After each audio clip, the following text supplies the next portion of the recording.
এই যে কি ব্যাপার, নতুন বছরের প্রথম দিনে বন্ধুদের সাথে ডিজে বাজিয়ে মদ খেতে যাওনি যে? না গো শিবানী, আমি ভাবছি এবার থেকে মদ খাওয়াটা ছেড়েই দেব। কি বলছো?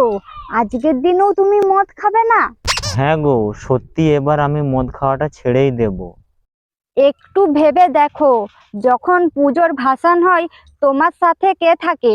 কেন মদ? যখন তোমার ভীষণ মন খারাপ হয় তখন তোমার সাথে কে থাকে? মদ।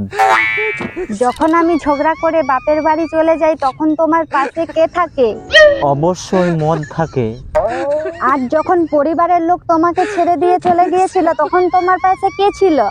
তো তখনও তো মদই ছিল।